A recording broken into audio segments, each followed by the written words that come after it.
আসসালামু আলাইকুম everyone, welcome back to my channel. তো আজকে আমরা সকালবেলা যেটা নাস্তা হিসেবে খাবো সেটাই তোমাদের সাথে আজকে শেয়ার করব। তাই প্রথমেই একটা বলের ভিতরে পেঁয়াজ কুচি দিয়ে নিলাম, এরপর দিয়ে দিব পেঁপে কুচি, বরবটি কুচি, ফুলকপি কুচি আর দিয়েছি গাজর কুচি। এরপর দিয়ে নিব হচ্ছে বাঁধাকপি কুচি। তোমরা যদি বাঁধাকপি না খাও তাহলে নাও দিতে পারো। এরপর সব সবজি দেওয়ার পর একসাথে মিক্স করে নিব, ভালো করে মিক্স করে নিব। এরপর দিয়ে দেব কাঁচামরিচ কুচি। কাঁচামরিচ তোমরা যেই ঝাল খাও সেই পরিমাণে দিতে পারো। এরপর দিয়ে নিব স্বাদ অনুযায়ী লবণ। এরপর দিয়ে নিব কালার হওয়ার জন্য সামান্য পরিমাণে হলুদ দেওয়ার পর সবজিগুলোকে একসাথে ভালো করে মিক্স করে নেব। অনেক বাচ্চারা আছে সবজি খেতে চায় না, তাই এটা সকালের নাস্তা হিসেবে দিতে পারো। এরপর দিয়ে নিব দুটো ডিম।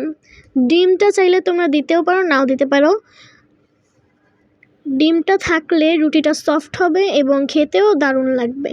তারপর ডিম দেওয়ার পর সবগুলোকে একসাথে ভালো করে মিক্স করে নেব, ডিমটা যাতে পুরো সবজির ভিতরে মেখে যায়। ভালো করে মিক্স করার পর তোমরা কিছুক্ষণ রেস্টেও রেখে দিতে পারো, চাইলে সরাসরি বানিয়েও ফেলতে পারো। এরপর দিয়ে নিব সয়া সস। তোমরা চাইলে দিতেও পারো, নাও দিতে পারো। এটা এক ধরনের সস হিসাবেও ইউজ করা যায়, তোমরা চাইলে টমেটো সসও দিতে পারো। আমি এখানে সয়া সস দিয়ে দিয়েছি। এরপর ভালো করে মিক্স করে নিব। সয়া সস দেওয়ার পর দেখা যাবে একটু পানি পানি হয়ে গিয়েছে, এটাই হচ্ছে সয়া সসের আসল ধর্ম। এখানে ভালো করে আমি এখানে ইউজ করেছি 2 চামচ সয়া সস। এরপর মিক্স করার পর দিয়ে নিয়েছি হোয়াইট অয়েল। কুকিং অয়েলও দিতে পারো, সরিষার তেল দেওয়া যাবে না। এরপর দিয়ে দিব 2 বাটি আটা বা ময়দা। তোমরা যেহেতু যেই পরিমাণে খাবে সেই পরিমাণে দিয়ে নিতে পারো। আমি এখানে 3 বাটি ইউজ করেছি। এরপর দিয়েছি পানি। এখানে আমি নর্মাল পানি ইউজ করেছি, তোমরা চাইলে গরম পানিও ইউজ করতে পারো, কিন্তু রুটিটা না হওয়ার সম্ভাবনাও থাকতে পারে।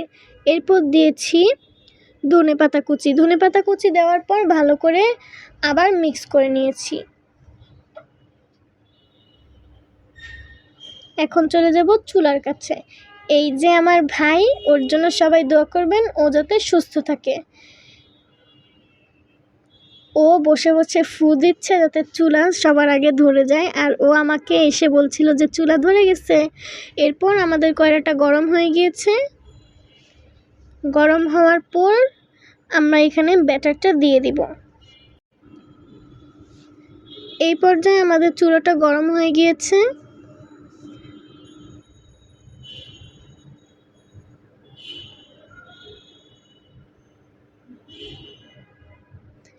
আমার ভাই চুলার ভিতরে পাতা দিচ্ছে যাতে আগুন ভালো করে ধরে।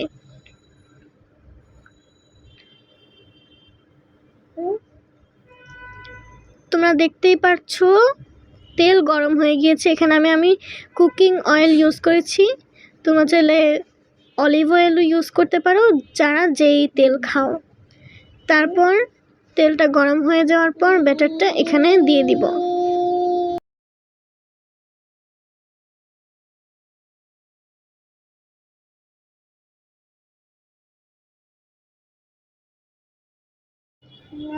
আমাদের তেল গরম হয়ে গিয়েছে, তাই এখানে দিয়ে দিলাম আমাদের বানিয়ে রাখা ব্যাটারটা দেওয়ার পর ভালো করে স্প্রেড করে দিব। এই যে আমাদের রুটির এক পিঠ হয়ে গিয়েছে। এখন উলটপালট করে হক্কলভাবে ভেজে নিব। বাদামি করেও ভেজে নিতে পারো, হালকা করেও ভেজে নিতে পারো। বাদামি করে ভেজে খেলে খুব স্বাদ হয়।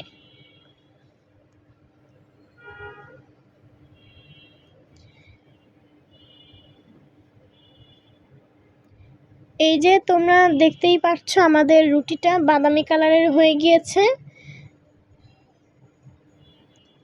এখন রুটিটা উঠিয়ে নিব।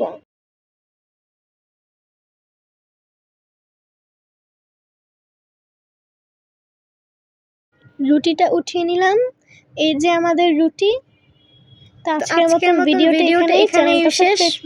বাই।